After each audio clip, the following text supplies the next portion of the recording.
everybody. I'm Karen Hart-Glass. You're listening to It's All About Food. I am here with two very special people, Brenda Davis and Cory Davis. Brenda Davis, RD, is one of the world's leading plant-based pioneers and an internationally acclaimed speaker. Widely regarded as a rock star of plant-based nutrition, she has been referred to by VegNews as the godmother of vegan dietitians and was the 2022 recipient of the Plantrician Project's Luminary Award. Brenda's work focuses on ensuring that everyone who wishes to be plant-based can succeed brilliantly. She lives in Alberta, Canada with her husband, Paul. Visit her at brendadavisrd.com. And Cory Davis, MBA, P.Ag, is a professional agrologist who has worked in natural resource management since 2012 and has been a lifelong advocate for animal welfare and environmental stewardship. His broad range of experience and diverse degrees encompassing business, the sciences, and intercultural relations have given him a unique integrated perspective on sustainable practices and their effects on human health and well-being. Cory lives in British Columbia, Canada. Now, Brenda, I've known you for a very long time, and I hold you on the highest pedestal. You're just an awesome, lovely individual, and you know so much about nutrition. And personally, I don't think you get all the credit that is due to you. That's just the planet that we live on, but I'm just bowing to you. Okay, this is an audio podcast. People can't see, but I'm bowing now. Thank you so much, Karen. That means the world to me. I am very honored, and I feel the same about you. I'm so grateful for what you're doing to spread the word. We all do what we can do, right? Exactly. We all do what we can do. And you and Vesanto are just great resources. I have all the books, the Comprehensive Vegan. I go to it all the time. I'm happy to have a PDF of it so that I can go to it on my computer and check things from time to time. And now, in addition to talking to you about this new book, Plant-Powered Protein, we have your son, Cory, who I just learned I met a long time ago, but I don't remember, when you were much younger. That's right. And now you're a professional agrologist. Am I saying that correctly? Yeah, you said it perfectly. Agrologists provide all kinds of advices and services to agriculture and environmental science related initiatives.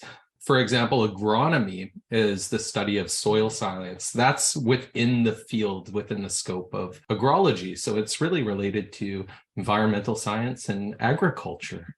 Well, we need you. And for a long time in this vegan movement, we were talking about cruelty because we know the cruelty is to animals and to humans as well is terrible in our food system. And there was not a lot of knowledge, or we just didn't have enough good representation on the environmental and agricultural side to promote our mission. So I'm glad you're out there, and we're going to learn a bit from you in this next hour. Thank you so much. It's a pleasure to be here. And I'm just wondering, before we really get started, what it was like growing up as the son of Brenda, this nutrition dietary guru who only eats plants. I have a lot to say about that. I am incredibly privileged to have a mother like mine who has just been so encouraging, motivating to me throughout my whole life. She was one of those people who always sees the best in you. And it really brought it out of me, I think. And so for that, I'm really grateful. With that said, I also learned a ton of incredible cooking skills from my mom.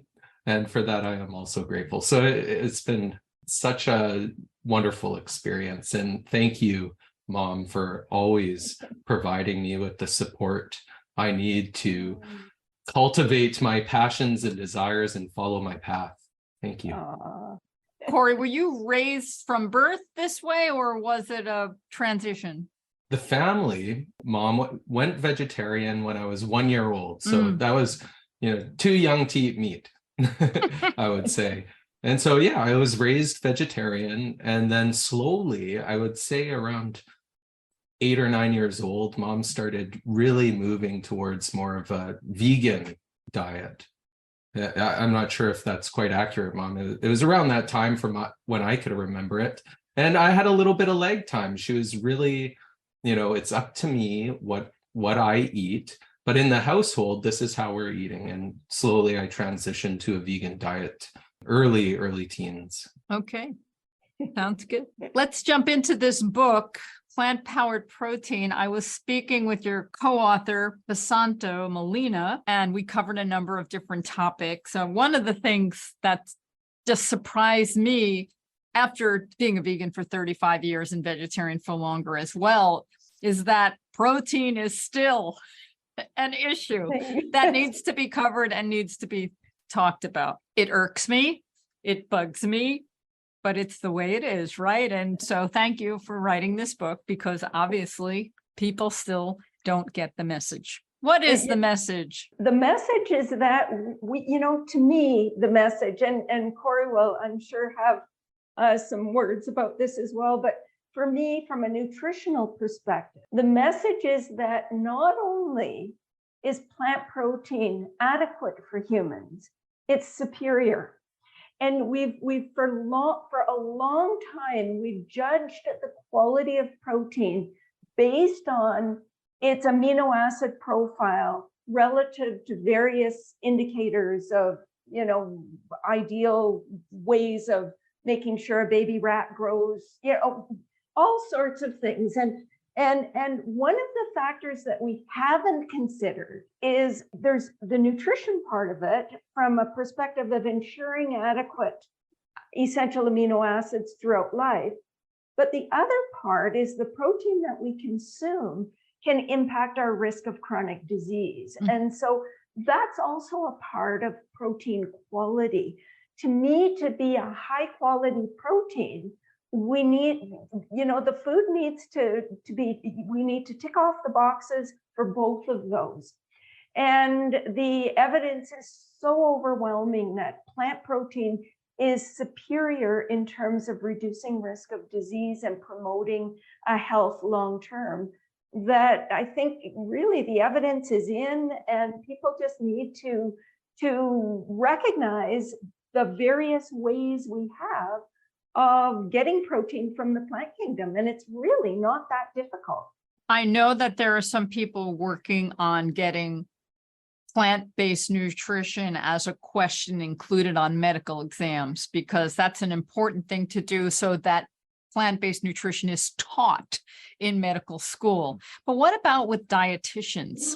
Dietitians have known for a very long time, or if they're in a reasonable program that's teaching what needs to be taught, that all plant foods contain all 9 essential amino acids. There are no plant foods that are devoid of any of the essential amino acids.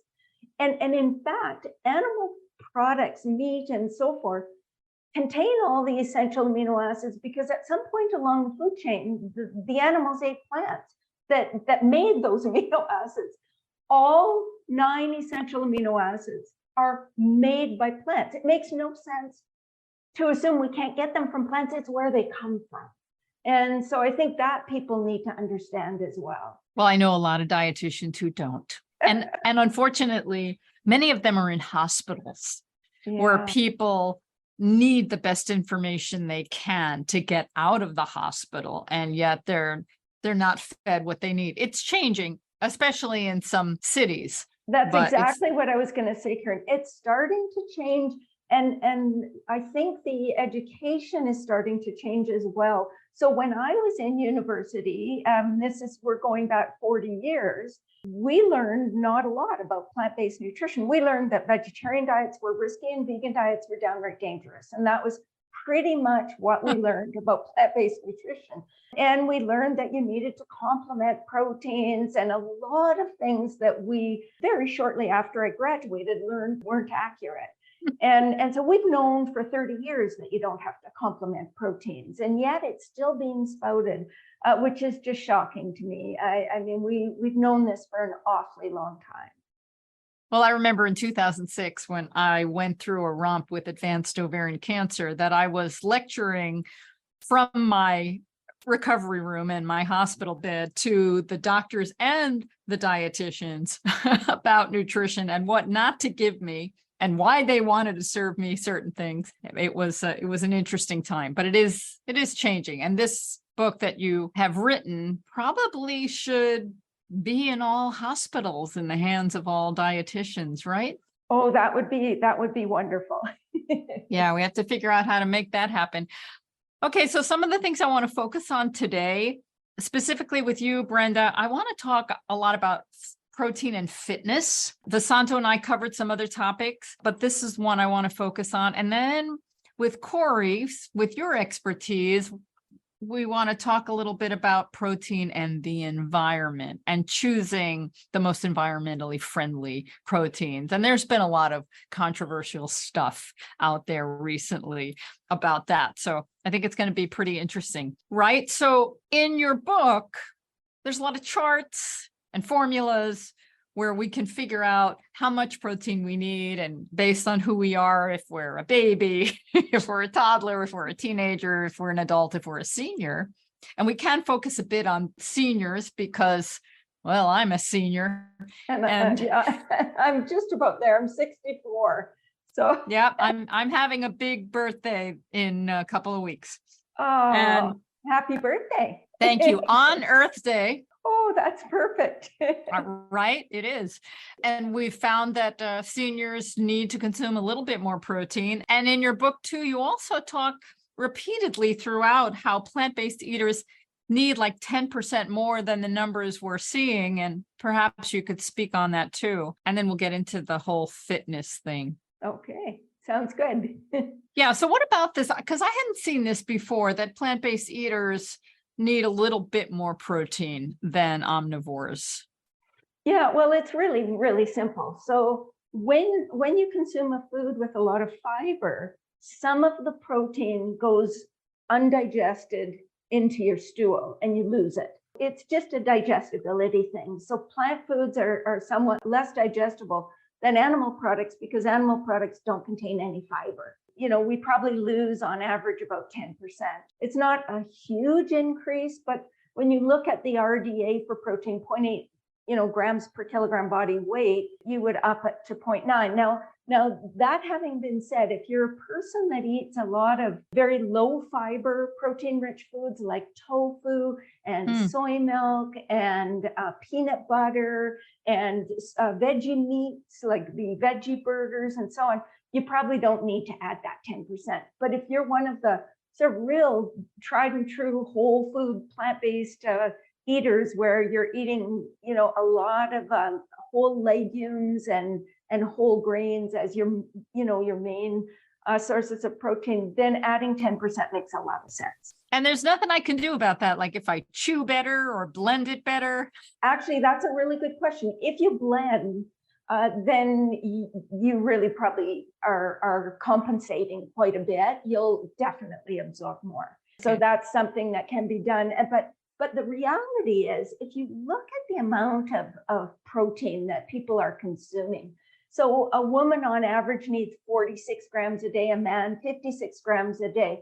Well, the studies that have looked at average intakes in really health conscious individuals, vegans average over 70, vegetarians are over 70. Most Western diet eaters are around 90 or 100, but health conscious omnivores are probably around 75, 80. And so we're all way above what we need. So adding that 10%, we probably already get that extra 10%. I know I sure do. Okay, good. So let's move on. Let's talk about athletes or just fitness in general. Now, athletes, clearly they burn more calories, so they're going to need to consume more calories. But you had some discussion in the book that I think athletes would be interested in, how to maximize their performance, and some supplements that might be helpful. I want to talk about muscles and bones. And both of those things, the thing, you already said it, athletes eat a lot. And so, yes, they need, it's estimated 1.2 to 2 grams of protein per kilogram body weight. If they're, we're not talking, active individuals. We're talking competitive athletes. And competitive athletes need about 1.2 to 2, depending on whether or not they're resistance trained athletes or they're endurance athletes. It'll vary. But the thing to remember is if a person's eating 3,000 or 4,000 calories, getting that amount of protein still probably only 12 to 15% of calories. So it's really not that difficult. You know, a lot of athletes are very, very protein focused. And so they're, you know, consuming all sorts of protein powders and these sorts of things. For some athletes who are consuming, you know, lower amounts of calories, or who are preparing for a competition where they're trying to get ultra lean, and so they've cut back their calories a lot, some protein powders may be helpful for them during those times. But generally, most athletes don't need protein powders. They just need to eat, to be focused a little bit, if they're purely plant-based, on some of the higher protein plant foods to meet their requirements. So the legume group and seeds, some nuts, but seeds are a little more concentrated. Just eating, you know, those foods at most meals would cover their bases. I think a lot of people like to think that they're athletes, and maybe they're not really. Maybe they work out enough to keep themselves physically fit, but they're not really a competitive athlete. But at the same time, they want to think like they're eating and getting the supplements and the protein that a real competitive athlete would need, and they're going overboard. Yeah, and it's not necessarily an advantage, to put it mildly. What I would say for those people is their requirements, if they're pretty serious at fitness, maybe a tiny bit higher than the average person, but not a lot. And so a person like that may want to aim for a gram per kilogram body weight of protein. This is an important point too, is that recommendation, the 0.8 or 0.9 or 1 gram per kilogram body weight, is for healthy weight. So if you weigh, 250 pounds and you're 80 pounds overweight, you're not basing your requirement on the 250 pounds. You're basing it on your 180 pound healthy body weight. So that's an important point. For most people, if you think about your healthy body weight, and you do the calculations, your protein requirements are not that high. And it's really quite easy to meet those requirements. And so your active individuals, you may want to be a little bit conscious of protein, but you really don't want to go overboard. And you have absolutely no need for protein powders generally. There are exceptions to that rule. Some people just have a difficult time meeting nutritional requirements, whatever requirements they are. Some seniors, for example, may benefit from some of these things, but for most people, whole foods will do the trick quite adequately. I don't think I'm going off topic, so forgive me if you think I am, but a friend of mine just reached out to me and was asking about osteoporosis. She is a vegan or near vegan, eats pretty whole food, plant-based, and she's a runner and is at that certain age of 65, was just diagnosed with osteoporosis. Now, I don't even know if she ever looked to see how she was doing before, but I'm wondering, how does protein play a role, if it does? And that this is such an important topic, because when you look at chronic diseases and risk in people who are vegan, heart disease and cancer and diabetes and GI diseases and hypertension and all of these things, our risk is significantly lower than the average omnivore. But osteoporosis, no. So that our risk is actually increased. And the reason is, to me, is really simple. We're lighter, generally we're leaner. And so people who are lighter have often less bone density or less bone than a very large person who builds bigger bones. That's part of it. And I think that what we need to understand is that part of maintaining strong bones over time involves a lot of nutrients. Of course, we think of calcium and vitamin D. And for many years, we thought protein was a disadvantage in terms of bone health. And so the advice for years was, keep your protein really low, because when you eat protein, it causes you to urinate out calcium. And yes, it does that, but it also enhances your ability to absorb calcium. And if you look at the weight of the evidence, protein actually comes out as being slightly favorable for bones. And the studies that have looked at comparing, vegan women who eat, more protein with vegan women who eat less, the women that eat more actually have significantly better bone health. And so as vegans, protein, getting adequate protein is important for maintaining strong bones throughout life. So that we know now, that is no longer a debate. We know we should be meeting protein needs to retain strong bones. That's the bottom line. We need a lot of nutrients for bones, but protein is one of them. So you said that vegans tend to be lighter, and so our bones aren't as dense. Is that a problem?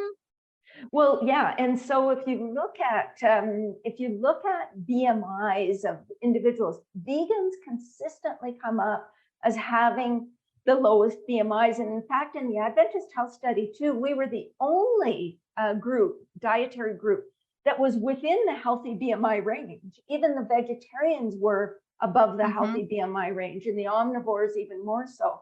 And so because our bodies tend to be, we have lower BMI, so we're leaner and lighter. Lighter people have higher risk of osteoporosis. Do we have more accidents? Are we breaking more bones? No. If you look at the studies, a lot of the studies show that, we have a higher risk we have a higher fracture risk slightly, but only in certain circumstances. So only if we have a BMI below a certain point. So the really skinny vegans have a higher risk. And for example, I can give you an example myself.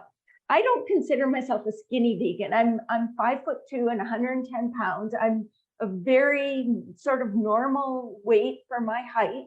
But I am very fitness conscious. So I'm strong.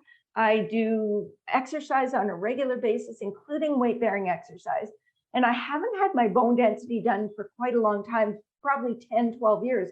But when I had it done in my 50s, my bone density was off the chart on the high end. It was, when you think about osteoporosis, it's like 2.5 standard deviations below what we're aiming for. Mine was 2.5 standard deviations above what would have been normal for my age.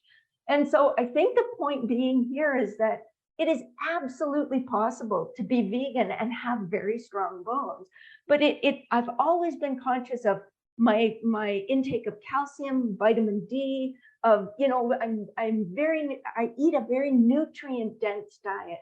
I eat enough protein and I do enough exercise. And exercise is kind of like the thing that tells your bones to stay strong. When you're stressing your bones, you're telling your bones they need to stay strong. And so it's a variety of, I guess it's a multifactorial disease. It's not just about calcium. It's not just about protein. It's not just about one thing. It's about lifestyle, really. And the exercise has to be varied too. It is extremely important, extremely important. Right, because runners can have osteoporosis because that's the only thing they're doing. Yes, and so I would say add some resistance training to your routine. Right. And that's an important point. Yeah. Thank you for that. And the other thing is that we can't have strong bones without strong muscles. They work together, right? Oh, absolutely. They work together. They're very, very important point as well. Yeah. So it's frustrating when you get a bad score on your bone density and the doctor says, eat more calcium. But it's like you said, it's multifaceted. There's much more to it. It is. And calcium, I think that's another thing that's worth mentioning, because a lot of vegans don't get adequate calcium. In North America, we tend to do better than they do in Europe. So Epic Oxford, for example, the studies there, calcium intakes were not good. Whereas in North America, in the Adventist Health Study too, calcium average intakes were over 900 milligrams a day in the vegans. So that's really good. That's very close to the RDA. So there's a difference, and the difference I think adds up to partly we have a lot of fortified non-dairy milks available that have, you know, really high amounts of calcium. It makes it very easy to meet the RDA when you're using those kinds of foods and eating tofu and eating, you know, foods that have calcium added in addition to whole plant foods. I want to read some lines from the book that are on this subject that I thought were really interesting. From page 96, a key to strong bones, protein provides the matrix in which calcium and other minerals are embedded. That's fascinating. Calcium provides structure and hardness. The recommended dietary allowance is 1,200 milligrams of calcium per day for women 50 plus years old and men 70 plus, and 1,000 milligrams for men 50 to 70. Vitamin D improves absorption and retention of calcium. Our intake should maintain serum 25 hydroxyvitamin D levels of at least 20 nanograms per milliliter. And weight-bearing exercise stimulates bones to hold on to their minerals. Muscle strength also protects us against falling and breaking bones. That's all very important. It is, yes. Right there in a nutshell. Well, I never knew, or I never read that the bones hold on to the minerals. I never heard it phrased that way, but I'm not a dietitian. And bones, people think of them as being so static, but they're not. They're living tissues. And so things are happening in the bones all the time. Excellent. The other thing is you reviewed a number of supplements that might help athletes gain muscle. That's a kind of a fascinating subject because it's a huge market. Supplements are big, huge. Evil market. Yeah. And there really aren't many, if any, that we need to consume. Can you cover that a little bit? Yeah, so I mean, I would say probably the four biggies are protein powders, creatine, beta alanine, and branched chain amino acids are super popular with athletes. For the regular Joe who goes into the gym every day, even, or every second day, or whatever it is, we don't need these things. For elite athletes who are trying to get that edge, you know, that little bit of edge, some of these supplements may be advantageous. And so creatine, for example, is one supplement that evidence suggests, you know, may provide advantages. And creatine helps with those sort of short bursts of high intensity activities, and it can also help with strength and muscle mass. And you know, creatine comes from animal products, although, you know, it's not in plants. But we can make it ourselves. But tissue levels do tend to be significantly lower among plant-based eaters. And so, you know, there's some evidence that vegans may actually benefit more than omnivores by taking creatine.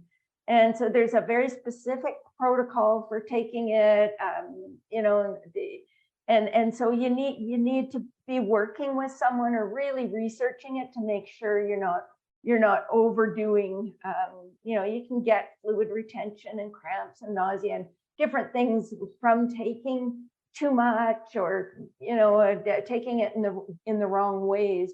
And then, you know, beta alanine and BCAAs, there's probably less evidence than there is for creatine, but beta alanine is one of two amino acids that you need to make carnosine. And carnosine is, you know, it can help with the reduction of sort of the lactic acid buildup in the body.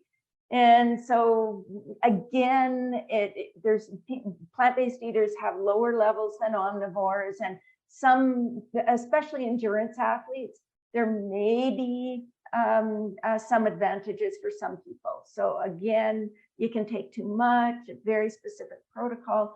And then the branched chain amino acids, again, you know, for endurance athlete studies haven't really shown a lot of enhanced performance with these supplements. But for strength athletes, there's some evidence that it may help delay fatigue and you know, things like that. So it may provide some advantage. I have had athlete friends who have used it and found it to be helpful. So for serious, elite, competitive athletes, there may be a role for some of these things. For the average, person who's physically fit and trained, I really don't think they're necessary, and may potentially be harmful if you're not taking them properly, etc. Okay, everybody. So if you're reading some athlete's blog that's telling you to take all of these supplements, and usually because they want to sell them and profit from them, listen to Brenda. Brenda is the source you trust. Okay, before we go to the environment, I just want to talk about pregnancies. You write, as a bonus, they discovered several potential advantages of plant-based pregnancies. Mothers who consume 100% plant-based diets have fewer cesarean deliveries, less postpartum depression, lower rates of neonatal and maternal mortality. Plant-based diets protect against preeclampsia, pre-pregnancy obesity, and exposure to chemicals that can damage DNA. This sounds like if you're having a baby, you'd want to be eating plant-based. And again, people get so concerned about being plant-based if they're pregnant, because they don't want to miss out on EPA and DHA, and they want to get enough protein, and just all of these things. And choline comes up as an issue, and so there are all sorts of things that people get really worried about, that they might not get enough of from plants. But generally, obviously you need to meet nutritional requirements, but if you eat reasonably well-balanced plant-based diet, and you're including your legumes, and you're including, I would say, do include a prenatal supplement. Make sure that prenatal supplement has in it iodine, choline. Those two can fall short sometimes in plant-based diets. And so a little extra of those, and of course, iron is always, it doesn't matter if you're omnivore or vegan, you need extra iron during pregnancy. So that'll be part of your prenatal supplement. But, and your protein requirements increase by about 50%. They go from about 0.8 to 1.1 during pregnancy and 1.3 during lactation. So it's approximately a 50% increase. So you do need more protein. But you're looking at about 70 or 80 grams a day, and with the calorie increase in pregnancy, it's not that difficult to achieve. But yes, and I love that you read that, all of the advantages in terms of preeclampsia and even, risk of complications and the amounts of, it's so interesting if you look at the studies on the amount of contaminants in breast milk and so forth. Vegans really are at an advantage in that regard, which can be an incredible gift to a baby. So definitely people don't have to worry about doing a vegan pregnancy. There are some wonderful perks to a vegan pregnancy. I remember reading quite some time ago about women's breast milk and how it varies between omnivore, vegetarian, and vegan, and the contaminants that are in women's breast milk, and it gets better as a vegetarian and better as a vegan. And I think that's a great segue to move over to Cory and talk about the reasons why it's beneficial to the environment, for our planet, but also to our health. I mean, we can start with our mother's breast milk. Where is all that contamination coming from? Oh, goodness. Well, the contamination can come from a wide range of sources, including growth hormones, perhaps the kinds of pesticides we use for animal feed crops. So certainly from a variety of different sources. As we're on the subject of milk, I also like talking about plant milk. And I talked with Vesanto earlier about plant milks, and you have this great chart in your book listing all the different milks and the grams of protein. And my choice has always been soy milk, which I discovered is a winner with protein. But when we talk about the environment, a lot of people have been slamming almond milk and how almonds are so water intensive and how they're not a good choice. And maybe you could enlighten us a little bit about water use and animal products and plant products, where almonds might fit in there, if you know, and enlighten us. Of course. Well, thanks for the question. Certainly nuts are one of the higher users of water in the plant-based category. There's no doubt about that. However, when we compare the use of, for example, soy milk or even almond milk, cashew milk, some of the other nut milks, in comparison with animal-based foods and protein sources, it's still relatively low on the scale. And so, and I'll just give you an example here. So of course, there's quite a bit of almond production in California, and that gets this huge bad rap for draining the Columbia Basin of water, right? Well, a study came out not all that long ago, and it showed it went through all of the different water usages in the western United States, that entire region, especially along the Colorado River. But it took into account all of the western United States and asked, well, what are the biggest water users?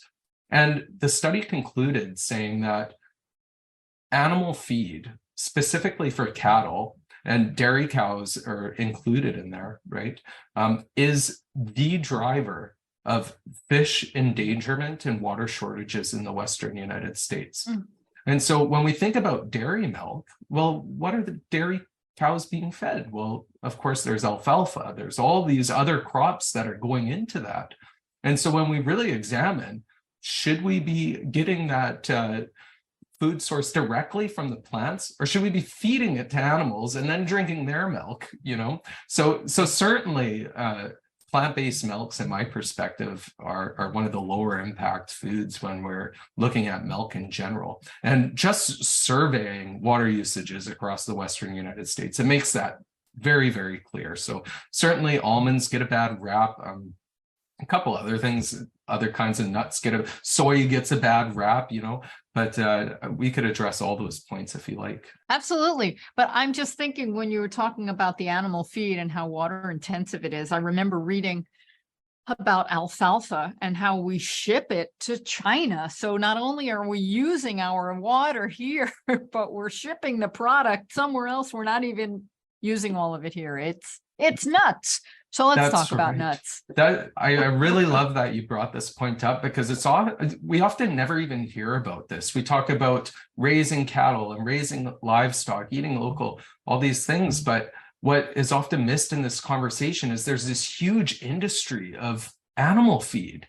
And we're shipping animal feed all over the place. Like, I live here in British Columbia, and we see all these little local ranches spread throughout the province, and it makes it seem like this very humble, small ranching operation. But those cows that's only one step in the supply chain of cattle. And this goes for all animals. I mean, chickens are huge consumers of soy, for example. But that's just one step in the supply chain. Next thing they do is they auction it off. Okay, so they auction it off to feedlot operations, and feedlot operations, in order to be economical, must have economies of scale. So these are massive operations where 95% of the cows in BC actually end up in Alberta, the next province over, to be fed. And this also makes those small ranching operations economical, because once they auction them off to this feedlot, they could gain weight really, really fast, right? And that weight gain provides that economic benefit. Well, these feedlots in Alberta, well, they're getting their feed from British Columbia and the Northeast. They're getting feed from all over the prairies here. And then, so they feed these cattle and all other kinds of animals we consume. These big, huge crops, typically large monocultures, and Unearthed did this great study with Greenpeace, did this great study looking at pesticide use, and found that these animal feed operations are actually driving hazardous pesticides, but that's a different conversation altogether. So we're taking all of these food crops and shipping them to these concentrated animal feeding operations. And then we're shipping them back to BC, or shipping them to wherever they came from, right? All neatly packaged and after slaughter. But the feed crop industry is huge. We're sending feed all across the world. Brazil is shipping feed all across the world as well. I mean, they're clearing the Amazon for pasture for grazing cattle and growing soy, and then shipping that off to who knows where all across the world. So yeah, it's a huge background industry that's largely outside of the public view. So I'm really happy that you brought that up. It drives me insane. Now, some people, some privileged people, will say that they're going to consume grass-fed beef, grass-fed meat, and why that is better. And can you talk about why that's really a fantasy? Yeah. I think it's a fantasy. I think it's a fantasy as well. So of course there's trade-offs. Sure. If you eat entirely grass-fed beef, which is very actually rare, because all beef is grass-fed. They all eat grass for a great portion of their lives before going to a feedlot. And in fact, in the northern hemisphere where I am, it's impossible to have grass-fed beef be fully grass-fed, because what do they eat in the winter when it's covered in snow, right? Well, you have to have hay and legumes and all this other stuff. So in the winter they're feeding, but yeah, sure, there are some parts of the world, perhaps in the southern US, you could potentially have grass-fed beef, which is much more expensive. Of course, the feedlots make beef much more economical, but there's trade-offs there, right? There's a trade-off in land use. So the cows are going to have to graze a wider area of land, and they produce more greenhouse gases. They live longer. Grasses aren't very digestible, not as digestible as grains and so forth. So there's an environmental trade-off there. Sure, you're not putting as much pressure on those animal feed crops, but there's more pressure on the land, and it's generating more greenhouse gas emissions. Now, there's animal agriculture, this whole livestock industry, they'll give you a lot of arguments about why grazing cattle is good for pasture, right? And this is a conversation that really, really touches me in the heart, because when we're talking about grazing cattle on pasture or range, they'll say, well, this is marginal land, right? This is marginal agricultural land that couldn't be used otherwise. Right. And I somewhat take offense to that, because when they're talking about pasture, what we're talking about is grasslands, some of the most threatened, beautiful, misunderstood, and ecologically valuable ecosystems on planet Earth, where cattle, not native to North America, exist almost ubiquitously. And in doing so, they're changing plant communities, they're altering habitat, they're impacting burrowing animals, birds, riparian areas, water quality, other ecologically and culturally important values. Now, much of the grasslands, by the way, has been seeded with non-native grass species for grazing purposes. So here, I actually have a little story about this. At my last annual grand meeting for the Professional Agrologists Association in my region, we hired an Indigenous speaker. And after her speech, someone asked her about traditional food sources, and she talked about how Indian potato was a very culturally valuable food source. She went on to say that Indian potato is scarce these days, that where cattle graze, Indian potato disappears. So after the presentation, actually one of my favorite people in the world, who's comes from a ranching family, came up to me, knowing my position on cattle ranching, and she looked at the floor and looked up at me with big puppy dog eyes and, said, but it's such a big resource, the grasslands. And so the argument goes, yeah, it's such a big resource, therefore we should use it. Well, in my personal view, that, it's actually a drain on resources because of, the crop industry, right? The animal feed crop industry. But why exploit a resource just because it exists? I mean, as it exists, even without exploitation, it provides a resource. It provides ecological services such as water filtration, carbon sequestration, wildlife habitat, traditional food sources, right? Cultural identity. It's a resource drain, as in the United States, for example, there's enough crops to feed everyone 4,500 calories a day in corn and grains, right? Which is largely fed to livestock. That's how we make ranching economical, through allocating heavily subsidized cropland and freshwater resources very inefficiently. What I think we should be doing in North America is improving the diversity of plant foods, or agrodiversity, which is a part as the United Nations likes to call it. It's a part of biodiversity, and make that available to people. And some will also argue that, grasslands need to be grazed for ecological health, and cattle provide this service, right? And it's true, right? Grasslands need to be grazed, but here I have to reject the premise entirely. Essentially, what this scheme proposes is to replace native wild grazing animals, bison in the Great Plains, for example, with cattle who have different preferences, behaviors, migratory patterns, and ecological impacts. And then we launch massive campaigns to destroy natural wildlife like prairie dogs, wolves, cougars, bears, elk, and other species who compete with and cause economic losses to ranchers. Then we take that biomass of cattle, we remove it entirely from the landscape, all the function of that biomass, the nutrients therein, and divert it to our dinner plates and eventually wastewater treatment plants, or not, before discharging them into our water bodies, removing that organic matter from the land. And this is what's happened historically.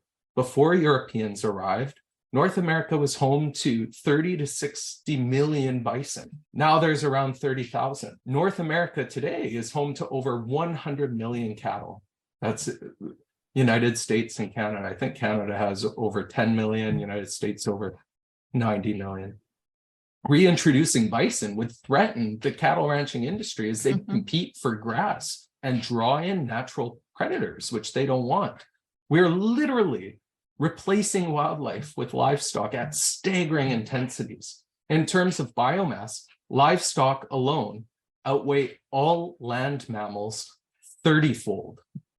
So are cattle providing an ecological service of grazing ecosystems? Yeah, sure. But in doing so, they're stealing that ecological niche from the animals who co-evolved with the grasslands since time immemorial. So I find that whole argumentation fairly lackluster. And it's not sustainable. Not sustainable. Yes. I remember reading too about grazing cattle, that as they move around and they get near the banks of rivers and streams, they start eating there and degrading the banks and degrading the environment for other living beings. It's not a resource to be used by cattle. It's a resource to be protected. And that's right. So not only are we draining, polluting the water through animal feed crop, through pollution from those feed crops, but actually grazing cattle, being so ubiquitous, can have a variety of different impacts on riparian health, on the stream banks of the waterways. So some notable impacts to the stream banks are a reduction in plant mass, right, which shade streams and creeks, providing better habitat for fish who are very sensitive to heat, right? Because the more heat you bring into the water system, the less dissolved oxygen and so forth are there, which, for example, salmon and trout are very sensitive to. Another one, and it actually is different in different types of riparian ecosystems, different types of streams, but some of the most consistent is that reduction in biomass. And depending on how many cattle you have in and around your stream, it really degrades the structural integrity of the stream bank, right? And so it exposes those soils that make stream banks stable, those root structures and so forth, by putting that additional pressure on them and trampling that plant mass. So it causes some soil degradation, impacts to the soil, and that causes sedimentation into the stream banks, right? The sands, the silts, and so forth. And it goes into there and it sort of disrupts the water, right? It doesn't make for better water health when you have a lot of sedimentation into those streams. So those are some of the significant ones. In some circumstances and areas, you'll see lower reductions in the richness and diversity of macroinvertebrates, which are these little insects that you'll find in the streams that fish feed on, right? So it can impact all kinds of different ecological values in and around streams. some different grazing management practices can reduce those impacts. And so a lot of studies that show positive grazing impacts will show these really great grazing systems that are very low in intensity. But we've got to understand that there's economic incentives to turn away from those grazing practices, right? It's the tragedy of the commons that we see right now. It's really difficult. Ranchers are already struggling. It's not a very economically viable business to begin with, right? You see a lot of very wealthy people who are buying the bigger ranches, and they see losses. But it's that lifestyle of living on the range, you know, with your horses and cattle. So already I feel like this industry is on a lifeline. They're surviving off of taxpayer funding, right? Off of the subsidies we provide, off of the subsidized water use they get, off of the cheap land that they've acquired in the past, and public lands that they're able to graze and so forth, subsidized feed for the livestock at the feedlot and so forth. So now also we compensate ranchers when cougar or bear attacks a cow, right? We'll compensate them there. It's compensation everywhere because, you know, they are an industry on a lifeline. And so I wonder, in this capitalist society, why are we giving handouts to a failing industry? I don't understand that. I don't either. And everything you've said is just brilliant. I wonder, when you go to conferences in your field as an agrologist, are there other people like you? Do you get a lot of pushback? Yeah. I mean, I know how it is with medical doctors that are plant-based and dietitians, but I'm just curious about your field. Yeah, of course. That's a really good question. I'm an outlier in my field for sure. So many people in my field come from ranching backgrounds. And so livestock is integral to the culture of my profession, right? And so they're always looking for ways to improve livestock grazing. And they'll use those examples of, well, we're providing an ecological service of grazing. We can improve the grasslands and so forth through thoughtful grazing practices. It's just, that's not what I see out there in the field all that often, right? Like, there are strategies that could be helpful. And, you know, I just don't see that too often. So, but yeah, I'm an outlier. I get pushed back at, you know, if my colleagues heard me, and I'm sure they will, I'll get a talking to, and that's okay, because it's a discussion I want to have, right? I want to continue this dialogue, and I certainly have no disrespect for them and have that much respect for people in my field. And a lot of those ranchers, the girl I talked about earlier who came up to me talking about the big resource of the grassland, she's one of my favorite people. And I love having conversations with her. She comes from a very good place, just wants to do what's right, right? And I think that's what a lot of them want to do, is just, they want to do what's right.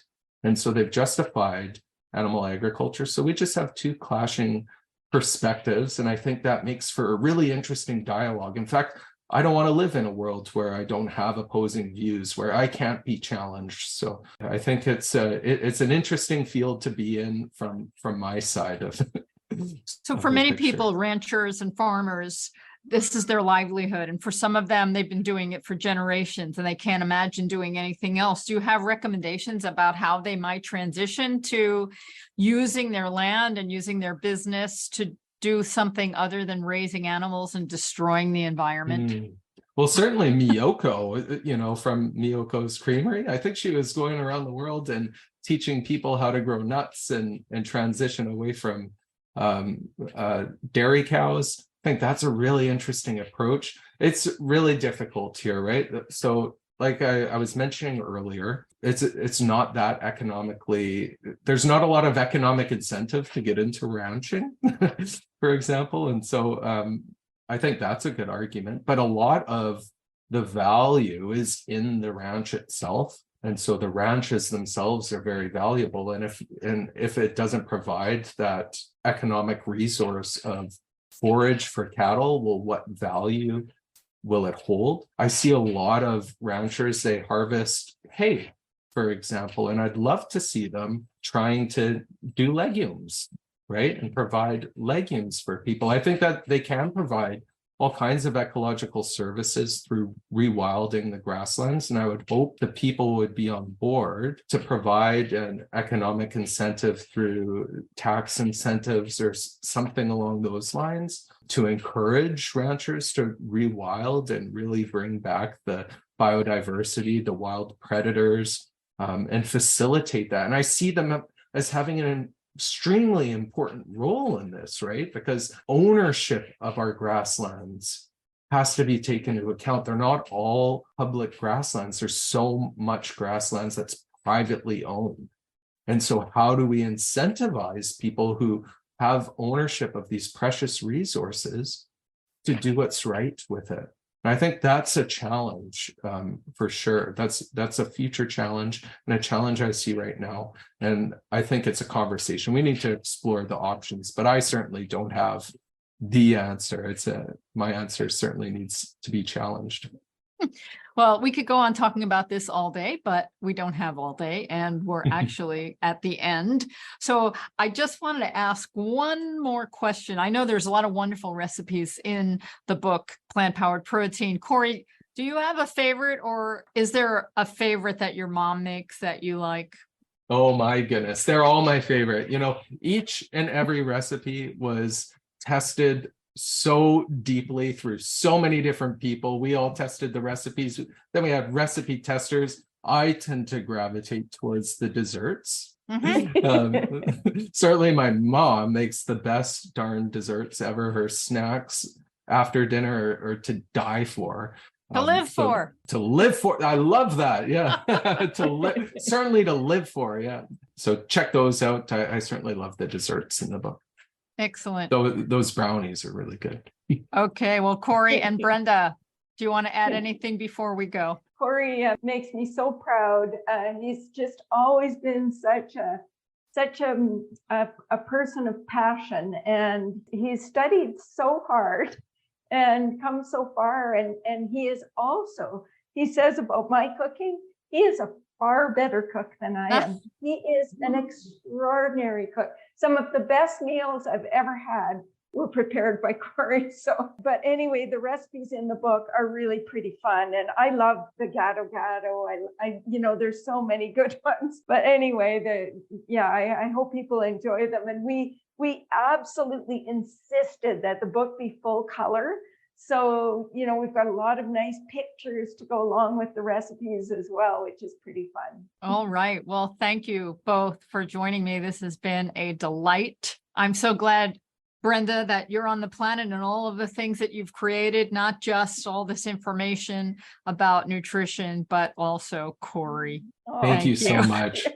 This was so much fun, and I really appreciate your thoughtful questions. Okay, thank you. This was part 2 of our program on plant-powered protein. If you missed the first part where I spoke with Vesanto Melina, please take a listen to that. Get the book. This way you'll have all of this vital information at your fingertips whenever you need to inform someone about plant-based protein. I'm Karen Hartglass. You've been listening to It's All About Food. You can find me at responsibleeatingandliving.com. Send me comments and questions to info@realmeals.org. Everybody have a delicious week.